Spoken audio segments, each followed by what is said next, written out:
तो जैन महाकुंभ में अव्यवस्थाओं को लेकर साधु संतों में रोष है। हमारे साथ लगातार 3 मेहमान बने। हम चर्चा भी कर रहे हैं कि आखिर ऐसी स्थिति बन क्यों रही है। जगत गुरु पंचानंद गिरी जी महाराज हमारे साथ बने, अवनीश भार्गव प्रवक्ता कांग्रेस और रजनीश अग्रवाल प्रवक्ता बीजेपी। पंचानंद गिरी महाराज जी, आपके पास आना चाहेंगे। ब्रेक से पहले आप बोल रहे थे कि अव्यवस्था है, उस पर आप नाराज हैं, ठीक है। महाकाल मंदिर में आपने कहा बदसलूकी हुई, अगर ऐसा हुआ तो ये भी बहुत गलत है। लेकिन महाकुंभ एक ऐसा क्षेत्र है जहां पर साधु संतों की संगति के लिए लोग देश दुनिया से आते हैं, उनसे ज्ञान प्राप्ति के लिए आते हैं।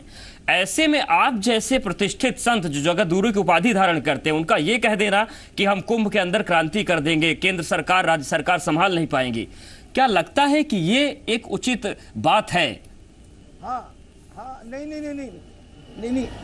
आपको मैं ये बहुत क्लियर समझा दूं जी कि लोगों की व्यवस्था करने के लिए संत खुद पैसा लगा रहे हैं, वो चोरी हो रहा है। यहाँ सुनिए, पानी देने में सरकार बिल्कुल नाकामयाब होगी, टॉयलेट बाथरूम नहीं बन रहे, सुविधाएं नहीं मिल रही। सुनिए, तो क्रांति तो क्लियर कट है कि साधु समाज ये सारे कुंभ की अपनी कमांड संभाल लेगा, क्योंकि इतिहास रहा आदि शंकराचार्य की परंपरा से कि संत देश की रक्षा किया करते थे।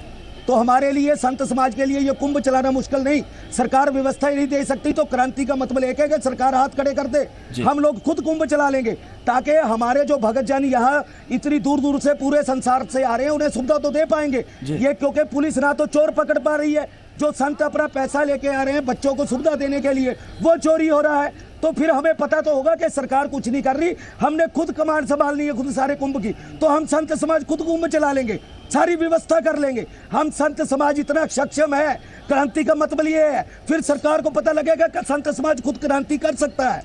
यह क्रांति का कम कोई झगड़ा करना नहीं है। संत समाज हमेशा ही संदेश देता है, लोगों को मार्ग देता है शांति का। लेकिन जहां एक एक बच्चा सड़कों पे, अब कोई श्रद्धालु कहीं बाहर से आया, कहीं से आया है, ना तो उसको हमारे पास पहुंचने दिया जा रहा है, ना सरकार व्यवस्था कर रही है। बिल्कुल, ये सवाल जायज है। इस सवाल का जवाब महाराज जी रजनीश अग्रवाल जी लेंगे। रजनीश जी, अगर कुंभ क्षेत्र में किसी को पहुंचना है तो 7 किलोमीटर बाहर उसको गाड़ी से वहां पर गाड़ी छोड़नी पड़ती है।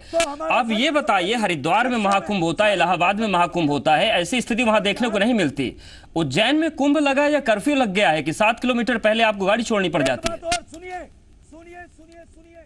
सुनिए एक बात इनसे और देखिए, ये जो मेला क्षेत्र की व्यवस्था है, पूरी व्यवस्था क्राउड मैनेजमेंट के तहत बनाई गई है। स्वाभाविक रूप से जो बड़ी तादाद में लोग आते हैं, तो जब चौपहिया वाहन वहां पहुंचते हैं, उनकी पार्किंग होती है, तमाम प्रकार की अव्यवस्था खड़ी होती है।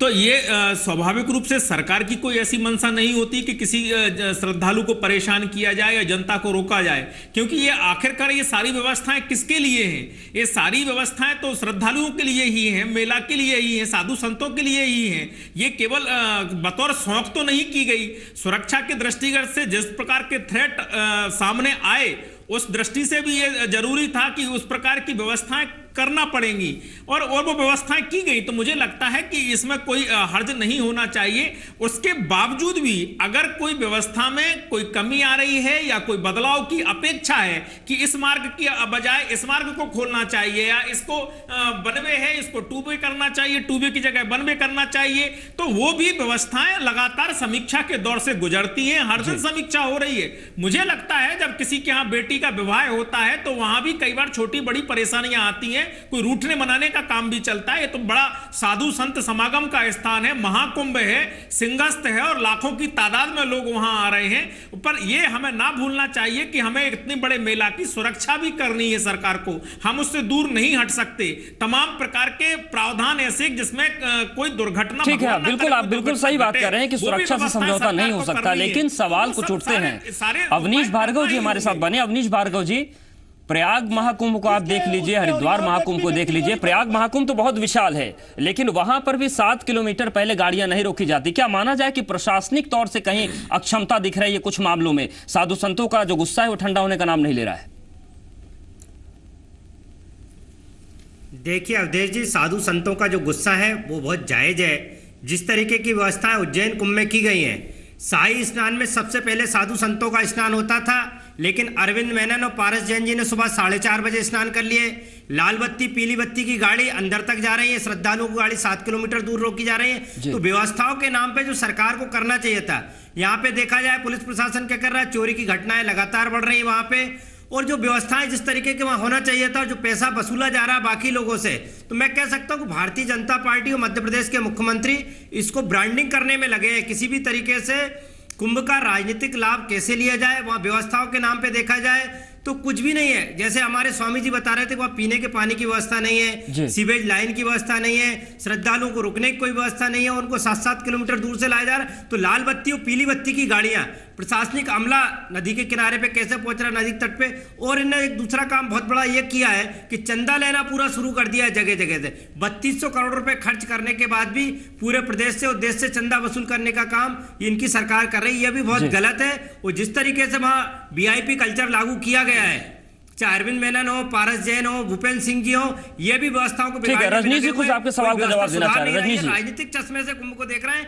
ये देखिए, मुझे लगता है कि जिस प्रकार के आरोप आदरणीय अवनीश जी लगा रहे हैं, इस प्रकार की कोई घटना ना हुई है, ना हो सकती है। और 4:30 बजे पारस जैन जी और अरविंद मेनन जी ने स्नान किया। ना ही